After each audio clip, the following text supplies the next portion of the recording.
जय जोहार संगवारी हो। कार्यक्रम कृषि दर्शन में आप मन के बहुत बहुत स्वागत है। संगवारी हो, छत्तीसगढ़ के किसान भाई मन हा अब पशुपालन मत्स्य पालन के क्षेत्र में तेजी ले आगू आवत है और ये क्षेत्र में सफलता हासिल करके अपन आर्थिक स्थिति ला सुदृढ़ बना के आत्मनिर्भर होकर खुशहाल जीवन जियत है संगवारी हो। और वही काबर नहीं संगी हो, ये क्षेत्र में अपार संभावना जो है। और दाऊ श्री वासुदेव चंद्राकर कामधेनु विश्वविद्यालय हर घलो किसान भाई मन बर कदम से कदम मिला के उनकर संग देवत है, उनकर संग शिक्षण प्रशिक्षण और मार्गदर्शन देवत है, जेकर लाभ लेके छत्तीसगढ़ के किसान भाई मन हा ये क्षेत्र में तेजी ले आगू आते। और संगवारी हो, आज के हमार चर्चा के विषय घलोक है कि पशु एवं मत्स्य पालन के क्षेत्र में आर्थिक समृद्धि कैसे लाएं। और ये विषय में चर्चा करे खातिर, ये विषय से संबंधित जानकारी दे खातिर आज हमारे बीच में उपस्थित है डॉक्टर NP दक्षिणकर जी, कुलपति दाऊ श्री वासुदेव चंद्राकर कामधेनु विश्वविद्यालय अंजोरा दुर्ग। तो जय जोहार कुलपति महोदय जी, जय जोहार। जय जोहार। हमारे ये स्टूडियो और कार्यक्रम कृषि दर्शन में आप मन के बहुत बहुत स्वागत है, अभिनंदन है। जी जी। डॉक्टर साहब, अभी ये विषय के संबंध में आप मन से ढेर अकन ले हमन चर्चा करबो, गोड बात ला करबो। फिर ओखर ले पहली ये विषय से संबंधित एक छोटे से फिल्म बने हैं जेला पहली देख लेथन, ओकर बाद फिर चर्चा ला जारी करथन। तो आओ देखन ये लघु फिल्म। जरूर जरूर। भारत देश आत्मनिर्भर बनने की राह में बड़ी तेजी से बढ़ रहा है। बीते कुछ वर्षों में हमारे देश भारत ने अभूतपूर्व विकास किया है। देश के प्रत्येक राज्य में कुछ न कुछ नया और पहले से और बेहतर होने लगा है। बात करें छत्तीसगढ़ राज्य की, तो यहाँ अब विभिन्न प्रकार के कृषि विज्ञान केंद्र, विश्वविद्यालय, अनुसंधान केंद्रों के मार्गदर्शन से धान का कटोरा और भी संपन्न होने लगा है।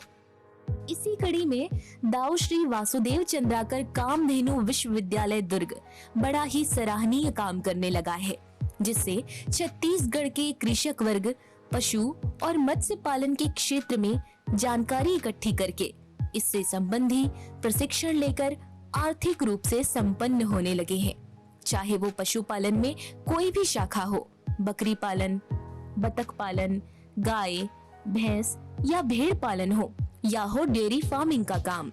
जलीय कृषि यानी मत्स्य पालन के क्षेत्र में भी दाऊ श्री वासुदेव चंद्राकर कामधेनु विश्वविद्यालय दुर्ग किसानों को आत्मनिर्भर बनाने का सफलतम काम कर रहा है।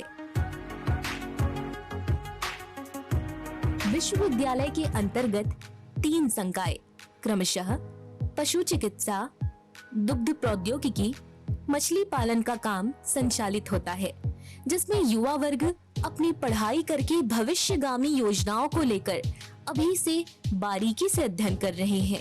प्रदेश में युवाओं को रोजगार उपलब्ध हो सके, इसके लिए उनके कौशल विकास के लिए विशेष पाठ्यक्रम संचालित किए जा रहे हैं। विश्वविद्यालय के साथ शासन प्रशासन भी युवाओं के उन्नयन में भरसक सहयोग के साथ प्रयासरत है। पशुपालन में बढ़ोतरी हो और लोगों की आमदनी में इजाफा हो, साथ ही पशुपालन के उन्नत नस्ल, उनका वितरण, विकास और संरक्षण संवर्धन के लिए भी विश्वविद्यालय बहुत ही अच्छे स्तर पर काम कर रहा है। विश्वविद्यालय में भारतीय कृषि अनुसंधान परिषद के अंतर्गत बकरी पालन, पोल्ट्री नस्ल का विकास आदि परियोजनाएं संचालित कर रही है। साथ ही छात्र छात्राओं को नवीन पशु चिकित्सा, पशुपालन, ट्राइबल सब प्लान योजना, चारा प्रबंधन, पशुओं के उत्तम और बेहतर नस्ल और उन्हें रोजगार के लिए प्रोत्साहित करने का काम विश्वविद्यालय बड़ी ही अच्छी तरीके से कर रहा है, जिसमें आधुनिक दुग्ध उत्पादन, बकरी पालन, गौ पालन, कुक्कुट पालन, सूकर पालन आदि विषयों पर प्रदेश के विभिन्न गांवों में जाकर सुप्रसिद्ध कृषि वैज्ञानिक किसानों को वैज्ञानिक विधि और आधुनिक विधि को अपनाकर आगे बढ़ने का प्रशिक्षण दे रहे हैं। दाऊ श्री वासुदेव चंद्राकर कामधेनु विश्वविद्यालय दुर्ग और गुरुओं पर देश को गर्व है। जो छोटे छोटे लक्ष्य को पूरा करके एक बड़े स्तर का लक्ष्य जो देश के प्रधानमंत्री जी का है, आत्मनिर्भर भारत, इस सपने को साकार कर रहे हैं। युवाओं में सीखने की ललक और युवा जोश आज देश के विकास की ओर बढ़ रहा है। वे पशु चिकित्सा, डेयरी, फार्मिंग, वैल्यू एडिशन, उद्यमिता, पशुपालन समेत मत्स्य पालन जैसे कामों में प्रशिक्षित होकर बड़े बड़े प्रतिमान गढ़ रहे हैं और छत्तीसगढ़ की माटी को समृद्ध करने में अपने हिस्से का योगदान देकर आत्मनिर्भर बनकर आर्थिक रूप से समृद्ध हो रहे हैं।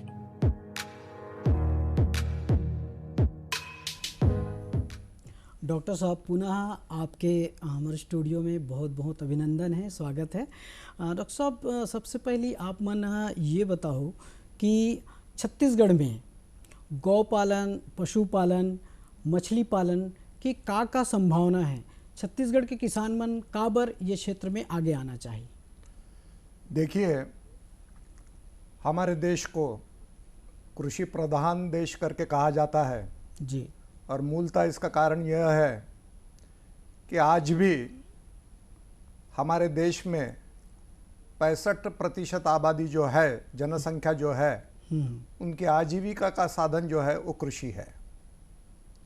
परंतु हम देख रहे हैं कि 65% हमारे यहाँ पे जी, जो किसान भाई है, उनमें से 85% किसान ऐसे हैं जिनके पास में 2 हेक्टर या उससे कम भूमि है जी। और आज की समस्या हमारे सामने यह है कि 2 हेक्टर कृषि भूमि से वो अपने परिवार की आजीविका पूर्ण नहीं कर सकता जी। और हम बरसों से, और हमारी संस्कृति भी ये कहती है कि कृषि और पशुपालन ये एक ही सिक्के के 2 पहलू है, 2 बाजू है। जी। हमारे प्रदेश की हम जब बात करते हैं तो आपको ये जानकर बड़ी खुशी होगी कि हमारे प्रदेश में आज जी 44% फॉरेस्ट कवर है, जंगल का क्षेत्र है। और ये जंगली क्षेत्र जो होता है वो विशेष रूप से बकरी पालन के लिए बड़ा योग्य होता है और परंपरागत पद्धति से हमारे यहाँ के सभी किसान भाई मन जी निश्चित रूप से बकरी पालन में रुचि रखते हैं। और इसका परिचय अभी 2019 में जो पशुगणना हुई जी, उनके आंकड़े स्पष्ट रूप से दिखाते हैं कि हमारे प्रदेश में बकरियों की संख्या में 23% की वृद्धि निश्चित रूप से हुई है, जबकि औसतन पूरे देश की अगर हम बकरी पालन के क्षेत्र में और बकरियों के संख्या की बात करते हैं तो पूरे देश में औसतन 10% की खाली वृद्धि हुई है जी। उसके पहले के पशुगणना में हम देखते हैं कि पूरे देश में बकरियों की संख्या में कमी आई थी। 3.8% से बकरियों की संख्या में कमी आई थी, परंतु छत्तीसगढ़ एक में ऐसा राज्य था जिसमें 10% की वृद्धि तब भी पाई गई है। कहने का मतलब यह है कि ये आंकड़े निश्चित रूप से यह दर्शाते हैं कि हमारे किसान भाइयों की रुचि निश्चित रूप से बकरी पालन में है जी। आप बकरी पालन ले लीजिए, आप मुर्गी पालन ले लीजिए, आप दुग्धोत्पादन का व्यवसाय लीजिए, कोई भी पशुपालन, जब तक के हम इसको तकनीकी ज्ञान से जोड़ते नहीं या तकनीकी तरीके से पशुपालन हम करते नहीं, तब तक के इससे जो अपेक्षित आय है जी, वो अपेक्षित आय हमको नहीं मिल सकती जी। और इस बारे में दाऊ श्री वासुदेव चंद्राकर कामधेनु विश्वविद्यालय ने बहुत बड़ा कदम उठाया है जी। विश्वविद्यालय में उस्मानाबादी इस प्रजाति का, बकरियों की एक प्रजाति है, इसका सीड सेंटर हमने स्थापित किया है और मूल उद्देश्य यही है कि इन बकरियों का हम विशेष रूप से नर जो होते हैं यानी बकरे जो होते हैं जी, जी। उनको संकर करने के लिए या प्रजनन करने के लिए जी। हम किसान भाइयों के बीच में बांटेंगे, ताकि हमारा जो स्थानिक बकरियां है उनका उन्नयन हो जाएगा और इस माध्यम से किसान भाइयों को अच्छे आय इससे प्राप्त होगी। मुझे बताने में बड़ी खुशी है कि ट्राइबल सब प्लान के अंतर्गत जी। हमने विशेष रूप से जगदलपुर, उसके बाद में धमदा, राजपुर, जी। इन क्षेत्रों में जी। जब ये बकरी के समूह का हमने वाटअप किया है, इनका हमने किसान भाइयों के यहाँ दिया है। जी। और किसान भाइयों के मुझे बताने में बड़ी खुशी होती है कि करीब करीब साल भर के अंतर यानी 11 महीने में जी। जिनको 4 बकरियां दी थी उनकी 11 बकरी हो गई है 4 बकरियों से। जी। कहीं कहीं जगह 13 बकरियां हो गई है। और हम उनसे अनुरोध करते हैं कि ये बकरियां जब बेचने योग्य हो जाएगी जी। तो मार्केट में न बेचते हुए हम उनसे खरीदते हैं और फिर से दूसरे किसान भाइयों को देते हैं, वो बड़े संतुष्ट है। इस प्रकार से इसका कार्यान्वयन किया जा रहा है। बकरी पालन के क्षेत्र में या पशुपालन के क्षेत्र में मैं विशेष रूप से बोलूँगा, जी। वो कोई भी पशुपालन आप देख लीजिए, उसमें विशेष रूप से 3 बातें ध्यान देने की होती है। जी। जी। सबसे पहले कि जिन पशुओं से जी। आपको उत्पादन लेना है उस पशु की प्रजाति बहुत महत्वपूर्ण होती है, उनका चयन बहुत महत्वपूर्ण होता है। जी। क्योंकि हम चाहते हैं, अगर बकरी पालन की हम बात करते तो हम चाहते हैं कि हर बेत में जब बकरी बैठी है तब हर वक्त वो कम से कम 2 कभी कभी 3 बच्चों को जन्म देती है, तो उनका मल्टीप्लिकेशन बहुत फास्ट हो जाएगा और किसान भाइयों को इसकी आय मिलेगी। मुझे आपको बताने में बहुत हर्ष होता है कि किसान भाइयों के यहाँ हमने देखा है कि एक भी बच्चा उन्होंने मरने नहीं दिया है। कहीं 2 बच्चे हुए हैं, कहीं 3 बच्चे हुए हैं। अपने बच्चे की जैसी हिफाजत करते हैं उसी तरीके से उन्होंने इन बच्चों को भी बड़ा किया है और आज बहुत संपन्नता की ओर है। जी।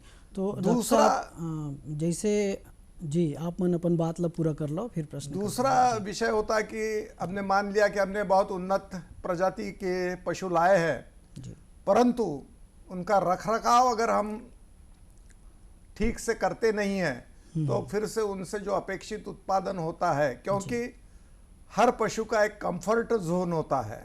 जी। अगर वो कंफर्ट जोन में नहीं है, वो आरामदायक स्थिति में अगर नहीं रहते हैं तो हमसे उनसे अपेक्षित उत्पादन नहीं मिलता और आखिरी में वो किसान भाई को उसका नुकसान उठाना पड़ता है और ये नुकसान उसको ज्ञात होता नहीं है। जी।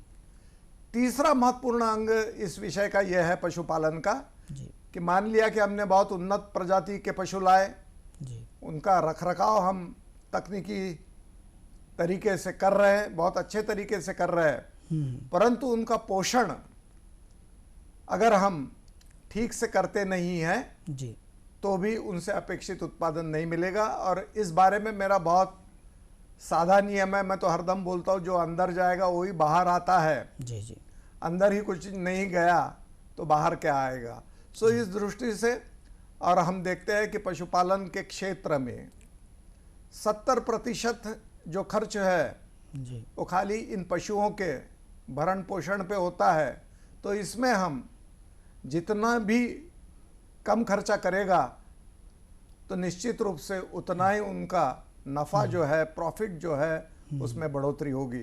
तो इन 3 चीज़ों के तरफ अगर हमारे किसान भाई ख्याल देते हैं तो निश्चित रूप से उनके आय में वृद्धि होगी, इसका विश्वास मैं देता हूँ। जी। डॉक्टर साहब एक बात और बताते हो, जैसे अभी बकरी पालन के बारे में बताए हो तो विश्वविद्यालय के तरफ से घलो किसान भाई मन ला बकरी पालन करे खातिर शिक्षण प्रशिक्षण वगैरह भी दे जात हो ही, ओकर बारे में थोड़ा से बताते हो। आपने बहुत अच्छा प्रश्न पूछा। जी। मैंने जब ये जिक्र किया था कि पशुपालन का जो क्षेत्र है जी, अभी वो परंपरागत पद्धति से न करते हुए हम तकनीकी ज्ञान को जब तक कि उसके साथ में जोड़ते नहीं हैं तब तक के हमें उससे फायदा मिलेगा नहीं। आधुनिक और वैज्ञानिक विधि, आधुनिक ज्ञान, विज्ञान। जी। सो इसके लिए विश्वविद्यालय निरंतर किसान भाइयों के लिए, पशुपालकों के लिए बकरी पालन हो गया, मुर्गी पालन हो गया, जी दुग्धोत्पादन हो गया, मछली पालन हो गया, रंगीन मछली पालन हो गया, जी वैल्यू एडिशन, यानी जब हमारे पास में चीज़ें ज़्यादातर उत्पादित होती है तो उसका हम अलग अलग प्रोडक्ट्स में रूपांतरण करते हैं और इससे भी पशुपालकों की आय में वृद्धि होती है। जी आज का ज़माना है, वैल्यू एडिशन का ज़माना है। जी जी आप कोई भी पशु उत्पाद देख लीजिए, उसमें अगर हम वैल्यू एडिशन करते हैं तो निश्चित रूप से किसान भाइयों को इसके ऊपर भी बहुत अच्छे ट्रेनिंग हमने शुरू की है। और मुझे बताने में खुशी है कि विश्वविद्यालय ने अभी कुछ दिन पहले ही लाइवलीहुड बिजनेस इंक्यूबेशन सेंटर की स्थापना की है और उसका मूल उद्देश्य यही है कि पशुपालन से संबंधित जो विषय हैं उन विषयों पर हम हमारे किसान भाइयों की स्किल डेवलपमेंट की ट्रेनिंग करेंगे। और हम चाहते हैं और हमें पूरा विश्वास है, हम देखते हैं कि इस माध्यम से हमारे किसान भाइयों के आय में वृद्धि हो। जी कुलपति महोदय जी, बहुत से ऐसे मत्स्य पालक भाई मन हैं, किसान भाई मन हैं जो मछली पालन के क्षेत्र में घलोक आगे आए हैं और बहुत से बेरोजगार युवा मन भी ये क्षेत्र में आगे आना चाहते। तो मत्स्य पालक भाई मन के लिए आपके कामधेनु विश्वविद्यालय जो है वो का भूमिका है, का उमल्ला मदद करते, का शिक्षण प्रशिक्षण प्रदान करते, उमल्ला कैसे ढंग ले मछली पालन के क्षेत्र में आगे आना चाहिए, एक बारे में थोड़ा बता देते हो हमारे किसान भाई मल्ला। हमारे सबके लिए बड़े गर्व की बात है जी कि मछली पालन के क्षेत्र में जी छत्तीसगढ़ का जो रैंक है वो 6वां रैंक है पूरे देश में। जी हमारे यहाँ मछली का बीज उत्पादन बहुत अच्छे तरीके से शासकीय फार्म, उसके साथ ही प्राइवेटली भी, व्यक्तिशाह भी बहुत सारे किसान भाई जी ये बीज का उत्पादन कर रहे हैं। और नज़दीक के जो राज्य है, महाराष्ट्र हो गया जी, उसके बाद में झारखंड हो गया जी जी, कलकत्ता यानी वेस्ट बंगाल हो गया जी, इन सब राज्यों में हमारे यहाँ से बीज पहुँचाए जाते हैं, बीज लोग खरीद कर ले जाते हैं और मछली पालन करते हैं। जी आपने बहुत सही प्रश्न पूछा जी कि मछली पालन के क्षेत्र में बहुत अच्छी संभावनाएं हमारे राज्य में हैं। इसका कारण कि हमारे यहाँ तालाबों की जो संख्या है जी वो अनगिनत है। अगर आप देखोगे कि हर गांव में तालाब है और इन तालाबों की संख्या जी 84,000 से भी मेरे ख्याल से ज़्यादा होगी। जी जी सही है। सो अभी शासन की जो फ्लैगशिप प्रोग्राम जो है जी नरवा, गरुआ और बाड़ी, जी जहाँ जहाँ तालाब है वहाँ वहाँ हम हमारे एक्सपर्ट्स को भेज रहे हैं और मछली पालन में उत्पादन कैसा बढ़ेगा इसके ऊपर हम वहाँ के स्वयं सहायता जो ग्रुप है जी उनका ध्यान आकर्षित करना चाहते हैं। जी जी मूलतः प्रश्न ये है कि किसी को, बहुत लोगों को यह भी पता नहीं है कि मछली के लिए भी खाद्य उस तालाब में डालना पड़ता है। जी अन्यथा उसका जो वजन आना चाहिए वो वजन आता नहीं है और बाद में नुकसान होते रहता है। जी सो इस दृष्टि से मछली का जो दाना होता है जी वो किस प्रकार से बनाया जाना चाहिए, वो कैसा डालना चाहिए, इसके ऊपर किसान भाइयों के लिए हम निरंतर कवर्धा में हमारा फिशरीज का कॉलेज है, जी विद्यालय है, महाविद्यालय, वहाँ पर इन चीज़ों की ट्रेनिंग दी जाती है। जी दूसरा हमने देखा है कि मछली मार्केट में ले जाते हैं, किस ढंग से वो मछलियाँ बेची जाती है। हम देखते हैं कि एक लकड़े का फट्टा होता है, उसमें कुछ तो भी पॉलीथीन रहती है, वो भी कभी कभी फटी रहती है जी। और उसके कारण मछली में कंटामिनेशन हो जाता है जी। और इसके कारण 40% मछलियाँ जो है जी। उसका जो कैप्चर है वो पकड़ कर लाता है जाला बिछाकर, उसमें कि 40% मछली खराब हो जाती है। ये उसका नुकसान है, ये इसको ज्ञात नहीं होता जी। इसलिए हमने एक नवाचार किया जी। कि हमने एक वेंडिंग प्लेटफॉर्म बनाया और उद्देश्य यही है कि वो फोल्डेबल प्लेटफॉर्म है जी। और उसके अंदर में बर्फ रखने की एक सुविधा बना दी है ताकि वो ज़्यादा से ज़्यादा देर ठंडा रहे। स्टील टॉप है, जी। जी। क्लीन रहता है जी। और उसको लेकर अगर हम मछली बेचने के लिए मार्केट में जाते हैं तो निश्चित रूप से कंटेमिनेशन, हमारे जो रिजल्ट्स आए, हमने जो संशोधन किया है इस पे शुरू किया है जी। हमने कुछ मछली मछुआरे जो है जो मछली बेच रहे हैं उनको दिए हैं। मुझे बताने में बड़ी खुशी हो कि हर कोई चाहता है कि उसको सेफ फूड मिले जी। तो वो हमारा वेंडिंग प्लेटफॉर्म देख के ही उस मछुआरे के पास में भीड़ जमा हो जाती है और इसकी डिमांड अब बढ़ रही है। जैसे ही हमारे रिजल्ट सामने में आएंगे, मुझे पूरा विश्वास है कि इस तरीके से बहुत कम खर्चे में वेंडिंग प्लेटफॉर्म जी आपको कुछ दिनों में बाजार में देखने मिलेंगे और इससे मूल उद्देश्य हमारा यही था कि स्पॉइलेज कम करे, जी। जिसके कारण मछुआरों को नुकसान होता है उसका स्पॉइलेज कम हो। जी। दूसरा, हम एक काम करते हैं कि मैंने जैसा जब वैल्यू एडिशन की बात की जी। तो जो मछलियाँ नहीं बिकती है या बच जाती है उसका वैल्यू एडिशन करके, जी। जी। या कुछ लोग जी। सीधा मछली खरीद कर उसका वैल्यू एडिशन करते हैं तो मार्केट में बहुत अच्छी डिमांड है। हम हमारे कॉलेज में अलग अलग प्रकार के इसके उत्पाद बनाते हैं, बहुत अच्छी डिमांड है जी। कृषि मेला में भी इसकी बहुत अच्छी डिमांड है। जी। जी। अभी हम देख रहे हैं कि हमें एक जगह पे कहीं जगह मिल जाएगी मार्केट में तो वहाँ हमारा एक यूनिट शुरू हो जाएगा जी। और हम इस माध्यम से हमारे जो विद्यार्थी है उनको अर्न वाइल लर्न, यानी वो काम करेंगे और पैसा कमाएंगे इस दृष्टि से और आत्मनिर्भर बनेंगे। जी। जैसे अभी आप सेफ फूड बताए हो मछली के लिए, तो ये का दाना चारा जो है मछली मल्ला देना चाहिए ताकि ओकर वृद्धि दर वजन ये भी ज़्यादा होए हमारे किसान भाई मन। अभी मैंने बताया ना कि पॉन्ड जो रहे यानी हमारे जो तालाब है जी, उन तालाबों की पहले ट्रीटमेंट करनी होती है जी। उसमें कभी चूना डालना पड़ता है, कभी गोबर डालना पड़ता है। जी। जी। बाद में इनका जो दाना होता है वो दो प्रकार का होता है, एक फ्लोटर फीड बोलते हैं। फ्लोटर ज़्यादा पसंद किया जाता है क्योंकि वो ऊपर में तरंगते रहता है, मछलियाँ ऊपर आके, और जो दाना नीचे में चले जाता है वो ख़राब हो जाता है क्योंकि मछलियाँ जो है सबके सब मछलियाँ कुछ नीचे में नहीं जाती है जी। कुछ मछलियाँ ऐसी रहती है कि वो ऊपर के सतह में रहती है, कोई बीच के सतह में रहती है, कोई नीचे में रहती है।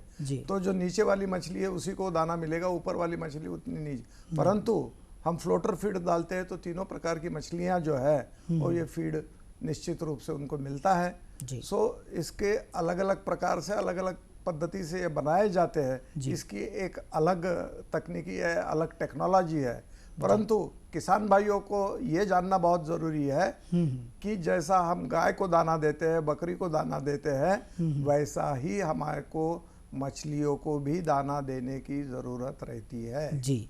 जी। डॉक्टर साहब, अभी मनोरंजन के बेरा हो गए है, हमारे किसान भाई मन ला घलो गीत और संगीत के आनंद लेना है। आपो मन आनंद उठाओ तो आओ देखन ये छोटे से छत्तीसगढ़ी गीत और संगीत के मजा लेवन।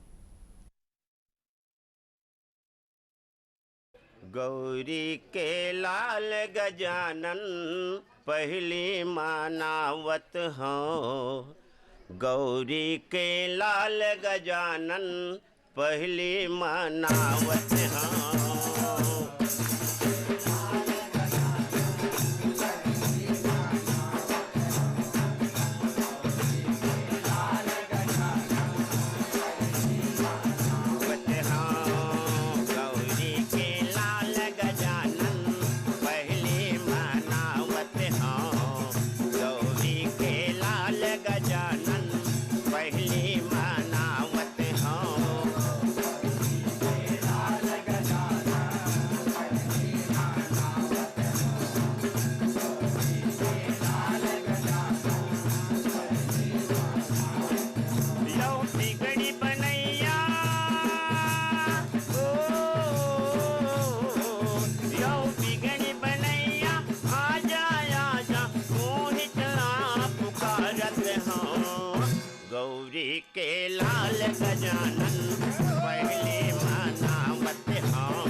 जी कुलपति महोदय जी, अभी देखियो कि छत्तीसगढ़ी सुंदर गीत और संगीत के आनंद ले आबू मन ला बहुत पसंद आई सो ही।